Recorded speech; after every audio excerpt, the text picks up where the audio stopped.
अध्याय 24 आउने अर्को अध्यायमा फलानो फलानो विषयको वर्णन हुनेछ भनेर भन्नु एक प्रकारको अहङ्कार नै हो। जबसम्म अहङ्कार गुरु चरणमा अर्पण गरिन्न त्यति बेलासम्म सत्य स्वरूपको प्राप्ति सम्भव हुँदैन। यदि हामी अभिमान रहित भयौँ भने सफलता पाउनु निश्चय नै छ। श्री साई बाबाको भक्ति गर्नाले सांसारिक तथा आध्यात्मिक दुवै वस्तु पाइन्छ। साथै हामी आफ्नो मूल प्रकृतिमा स्थिरता प्राप्त गरी शान्ति र सुखका अधिकारी बन्न चाहन्छौँ। यसै कारण मोक्षको चाहना गर्नेहरूले आधारसहित श्री साई बाबाको लीलाहरूको श्रवण गरी त्यो मनन गर्नुपर्छ। यदि उनीहरूले यस्तो किसिमको प्रयत्न गरि नै रहे भने उनीहरूलाई आफ्नो जीवनको ध्येयको साथै परमानन्द सजिलैसँग प्राप्त हुन जानेछ। प्राय सबै मानिसहरूलाई हास्य प्रिय हुन्छ, तर हास्यको पात्र आफै भने कोही बन्न चाहँदैन। यस विषयमा बाबाको तरिका अनौठो थियो। जुन बेला त्यो भावनापूर्ण हुन्थ्यो त्यतिखेर मनोरञ्जक र शिक्षाप्रदक हुन्थ्यो।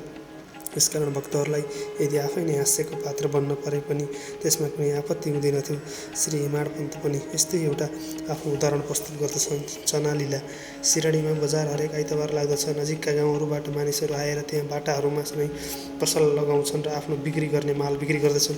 मध्याहको समयमा मस्जिद मानिसहरूको ठसाठस भरिने गर्दछ, तर आइतबारको दिनमा त मानिसहरूको यस्तो धेरै भिड हुँदैनथ्यो कि सास फेर्नै पनि गाह्रो पर्दथ्यो।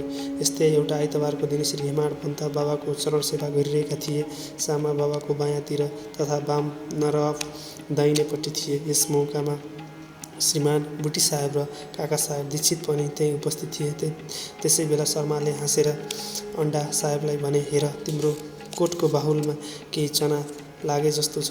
यसो भनेर सामाले उनको बाहुला छोए जहाँ केही चनाका दाना पाइए। जब हेमाड पन्तले आफ्नो बायाँ कुइनो सोझो गरे अनि चनाका केही दाना गुडेर तल पनि खसे। त्यहाँ उपस्थित मानिसहरूले ती टिपेर उठाए। भक्तहरूलाई हास्यको विषय मिल्न गयो। सबै आश्चर्यचकित भएर भाँतीका अनुमान लगाउन लागे। तर यी चनाका दाना त्यहाँ कहाँबाट आए र त्यतिको समयसम्म बाहुलामा कसरी रहन सके भन्ने कुरा कसैले पनि जान्न सकेनन्। यसको सन्तोष लाग्दो उत्तर कसैसँग थिएन। तर यो रहस्यको भेद जान्न सबै उत्सुक थिए। त्यसै बेला बाबाले भन्न लाग्नुभयो, यी महाशय अन्डा साहेबको एकान्तमा खाने नराम्रो आदत छ। आज बजारको दिन हो र त्यसैले यी चना चपाउँदै नै यहाँ आएका हुन्। म त यिनको आदतसँग राम्रोसँग परिचित छु। यी चना मेरो भनाइको सत्यताको प्रमाण हुन्। यसमा आश्चर्यको कुरै के छ र? हेमाड पन्तले भने, बाबा मेरो कहिले एकान्तमा खाने आदत छैन। त्यसैले यस प्रकार म माथि दोषारोपण किन गर्नुभएको? अहिलेसम्म मैले सिरडीको बजारमा दर्शन पनि गरेको छैन। आजको दिनमा त म भुलेर पनि बजार गएको छैन। अब हजुर नै भन्नुहोस् कि मैले यो चना कसरी किने होला? अनि जब मैले किनेकै छैन भने त्यो खाने कुरा त टाढाकै नै भयो। खाने समयमा पनि जो मेरो नजिकमा हुन्छन् तिनीहरू उचित भाग नदिइकन म कहिले पनि खान्न। बाबा तिम्रो भनाइ सत्य हो, तर जब तिम्रो नजिकमा कोही न कोही भए त तिमी यहाँ हामी नै के गर्न सक्दछौँ र? लै भइगो भन, भोजन गर्नु अगाडि तिमीलाई पहिल्यै मेरो सम्झना आएको छ कि म सधैँभर तिम्रो साथमा नै छैन? अनि के तिमी पहिले मलाई नै अर्पण गरेर भोजन गर्ने गर्छौ? शिक्षा यो घटनाद्वारा बाबा के शिक्षा प्रदान गरिरहनु भएको छ त्यसप्रति थोरै ध्यान दिनु आवश्यक छ। यसको सारांश यो हो कि इन्द्रियहरूको साथै मन र बुद्धिद्वारा पनि विभिन्न वस्तुहरूको रसास्वादन गर्नुभन्दा पहिले बाबालाई सम्झनुपर्छ।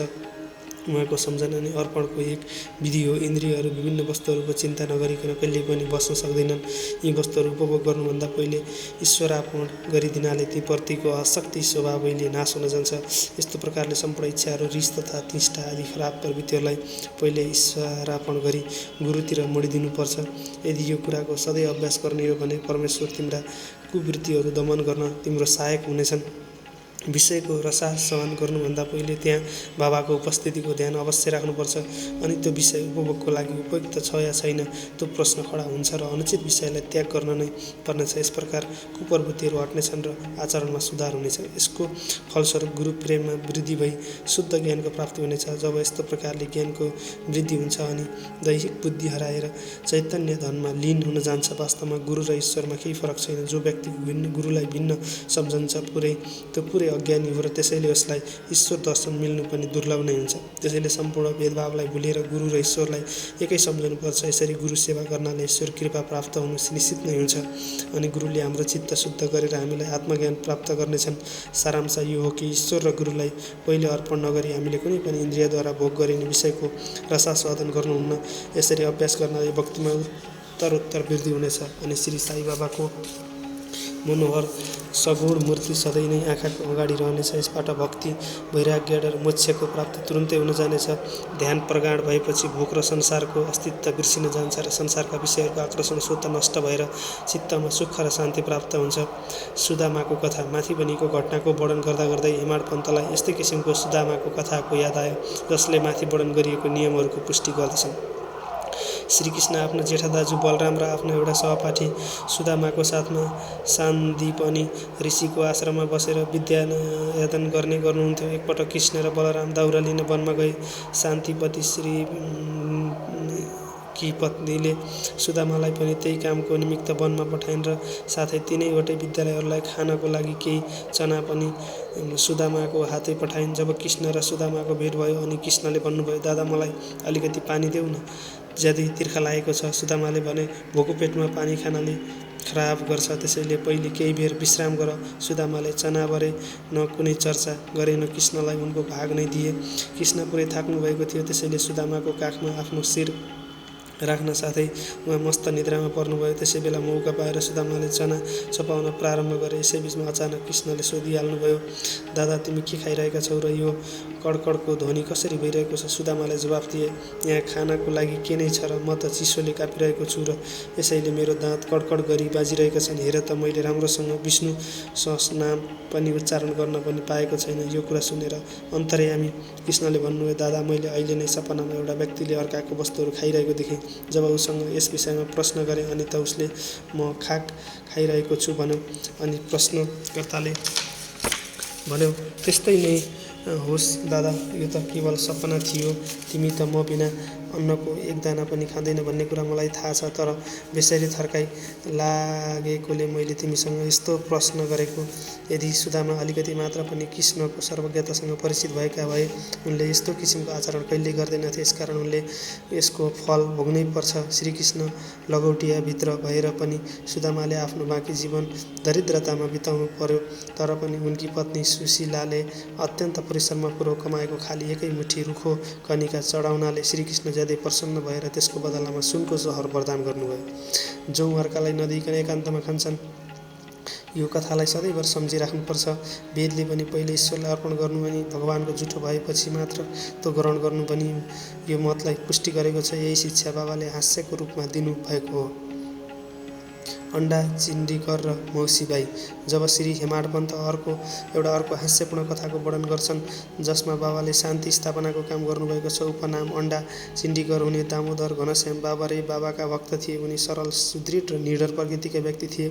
उनी निडर भएर स्पष्ट भाषण गर्थे र व्यवहार सदैव नगदद्वारा नै गर्दथे। व्यावहारिक दृष्टिकोणबाट उनी रुखा, सहनशीलता नभएका जस्ता देखिन्थे तापनि अन्तःस्करणबाट कपट, शून्य र व्यवहार कुशल थिए। यसैकारण उनलाई बाबाले विशेष प्रेम गर्नुहुन्थ्यो। सबै भक्त आफ्नो इच्छा अनुसार बाबाका एक एक अङ्ग मिचिरहेका थिए। बाबाको हात कठघरा माथि राखिएको थियो।